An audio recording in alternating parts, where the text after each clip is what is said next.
Aujourd'hui, on rend notre programme Python de contrôle de charge fictive plus agréable à utiliser pour l'usager. Qu'est-ce qu'on a sur cette plaquette Hewlett Packard? Eh bien, je vous donne en mille le condensateur électrolytique.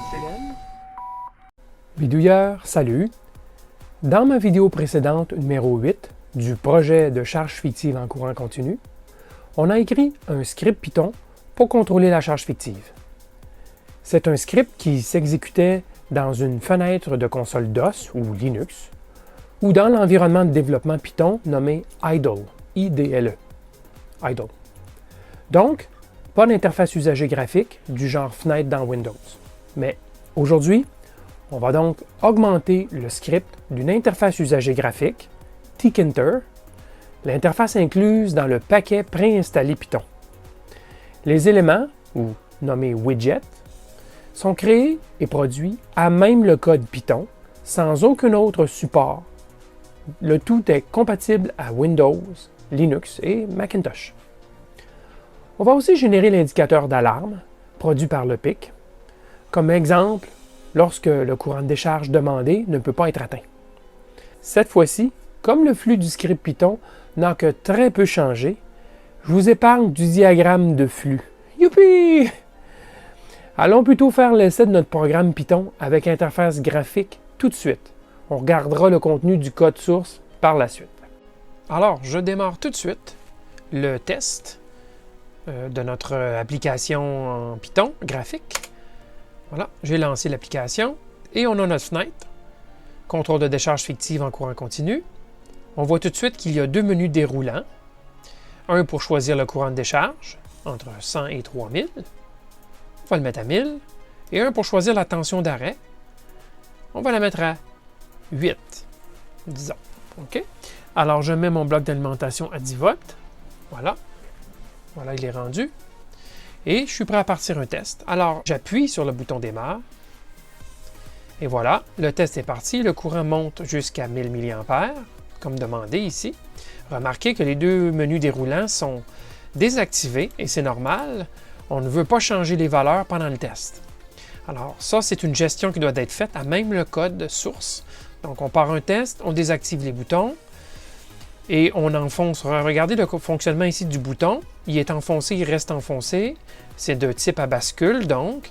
Et on doit gérer. Le texte, c'est bien marqué arrêt. Au départ, c'était marqué démarrage. Donc, encore une fois, ce sont toutes des choses qui doivent être faites dans le code. Alors, lorsque on veut arrêter notre test, si j'appuie sur le bouton, voilà, le bouton remonte et maintenant, c'est écrit démarrage, prêt pour un essai suivant, une mesure suivante. Donc, je réappuie. Lorsque le test part, voilà, c'est parti. Encore une fois, vous avez remarqué. Bon, alors là, ce que je vais faire pour interrompre la tension, on a mis une tension d'arrêt à 8 volts, donc je vais entrer 7 volts. Et vous allez voir qu'on me dit que le cycle de décharge est terminé. Voilà, merveilleux. Le cycle est arrêté. Regardez ici, je remplace le courant de décharge par une petite ligne. Encore une fois, géré dans le code. Je continue à faire des mesures. Et j'ai gardé ici la valeur de la capacité de la batterie en mAh qui a été mesurée. Alors ça, c'est l'arrêt. Alors je remets ma tension à 10 volts. Voilà. Alors on va pouvoir faire un deuxième essai. Maintenant, je vais vous montrer la gestion des alarmes. Donc, je vais demander un courant très élevé. Et je vais mettre une tension d'arrêt très basse et je vais abaisser mon bloc d'alimentation à, mettons, 4 volts. Voilà. Alors, je suis à 4 volts et je demande 3 ampères. Ben, on sait qu'on a une résistance de 2 ohms dans notre circuit de décharge. Donc, si vous êtes vite en calcul avec la loi d'Ohm, vous allez percevoir que c'est impossible d'atteindre un courant de 3 ampères avec la résistance et le MOSFET compte tenu d'une tension de 4 volts.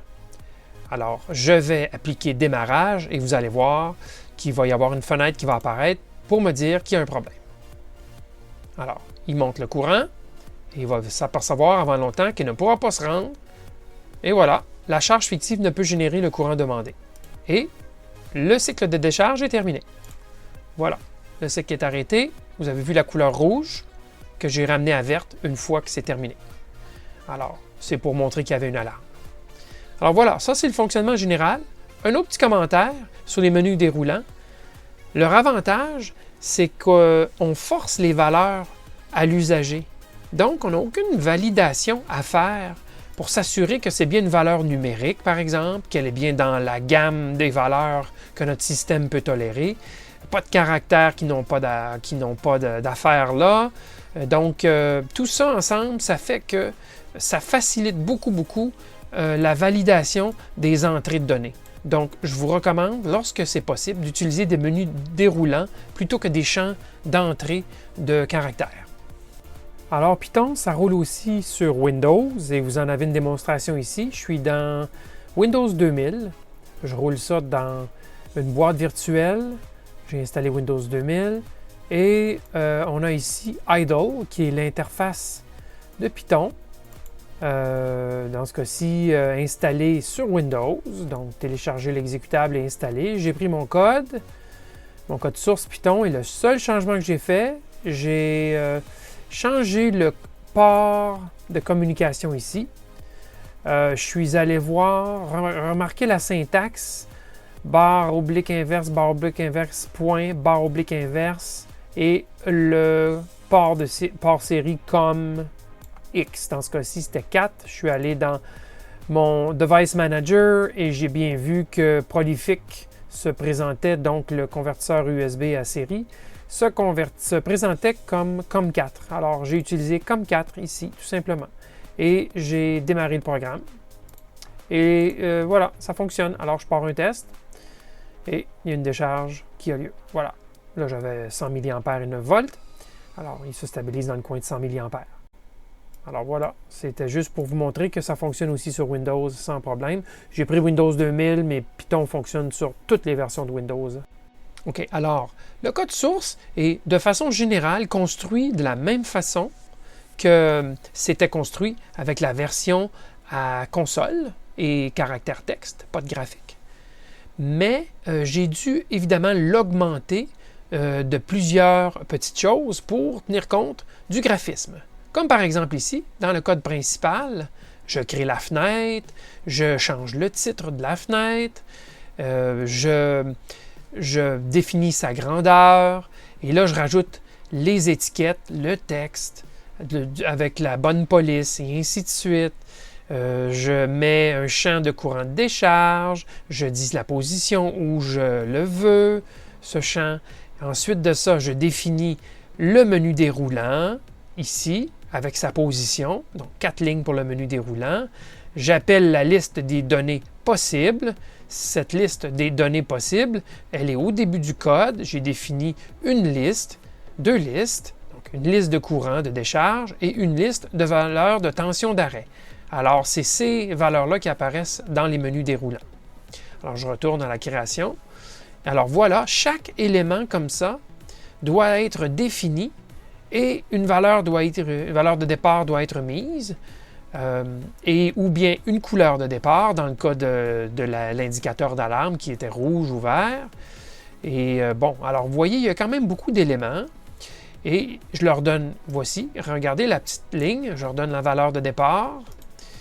Et donc, tout ça, c'est juste pour définir ma fenêtre, de quoi elle va avoir l'air. Tout ça. Alors, on parle de 177 à 200...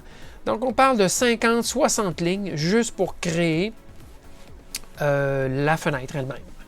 Par la suite, on tombe dans le code plus traditionnel qu'on avait. Mais un peu partout maintenant, dans le logiciel, on doit gérer les changements de valeur dans la fenêtre, les changements d'allure des boutons, les changements, la saisie des menus déroulants, la valeur, et ainsi de suite.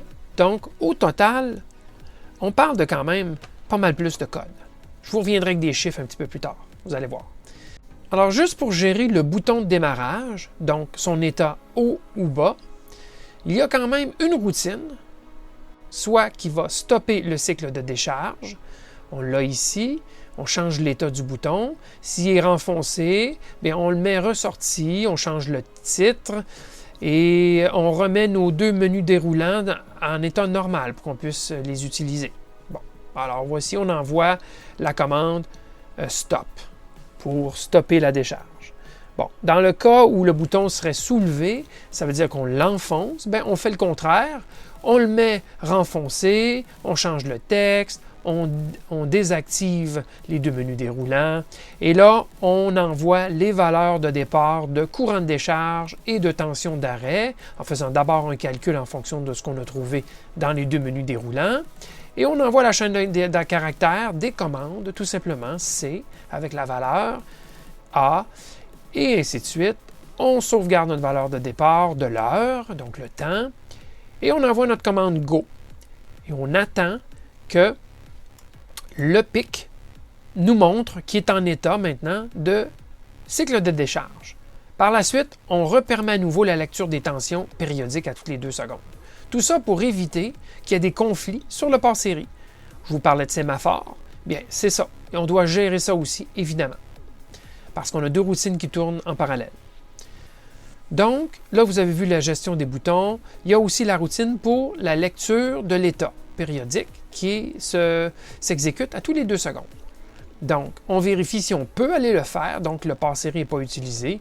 Si oui, ben, on fait une lecture, on calcule notre tension de batterie, on gère l'alarme avec des menus des fenêtres qui s'ouvrent s'il y a un problème, et ainsi de suite. On remet notre bouton à l'état soulevé, puisqu'on interrompt ici, dans le cas d'une alarme, on interrompt le cycle de décharge. On envoie, ça c'est une nouvelle commande que j'ai rajoutée, je ne vous l'avais pas mentionné. On désactive l'alarme en faisant ça, on efface l'alarme. Une fois qu'on a vu l'alarme, on fait ce qu'il faut et on dit au PUC d'abaisser le bit. Sinon, ça devient très difficile à gérer. Alors là, le bit est retiré et on est prêt pour un nouveau cycle de décharge. Alors, c'est juste une commande additionnelle qui a été rajoutée dans le code C du PIC, tout simplement pour rabaisser l'indicateur d'alarme. C'est pas plus compliqué que ça. Alors, on continue. On gère maintenant les valeurs calculées, c'est-à-dire le courant et la capacité. Donc, ça, c'est des valeurs qu'on calcule.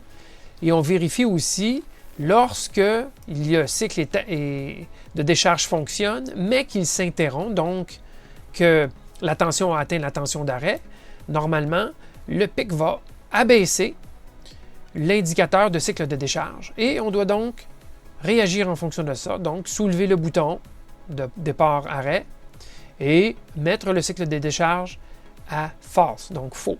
Donc, on arrête le cycle. Et on envoie un message ici disant que le cycle de décharge est terminé.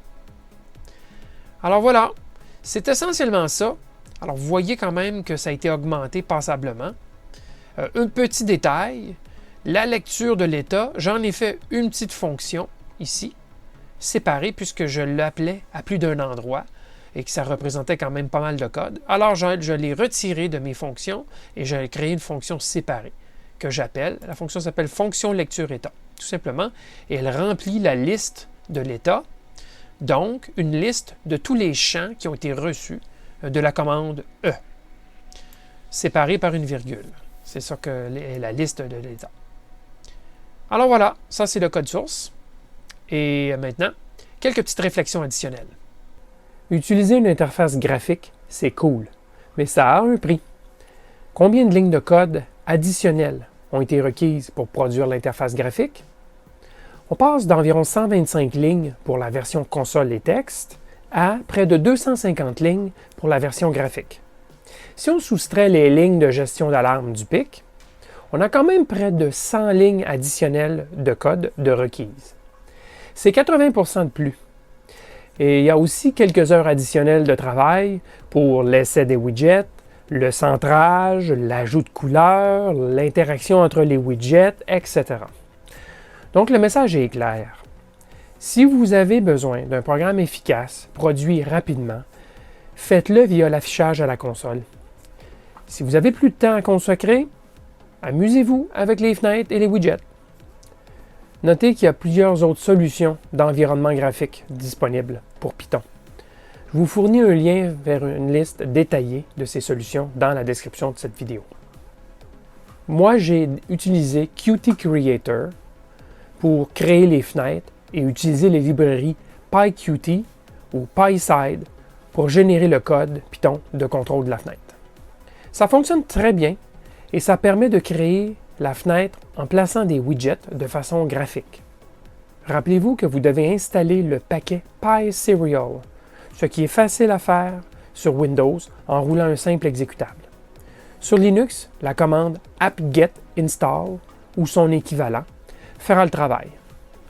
Dans ma prochaine vidéo, on va ajouter le traçage des courbes de décharge ainsi que la sauvegarde des données dans un fichier pour fin d'analyse ultérieure. On fera alors l'analyse de capacité d'une vraie batterie.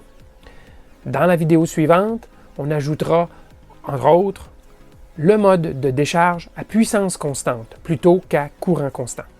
C'est donc un rendez-vous. À la prochaine!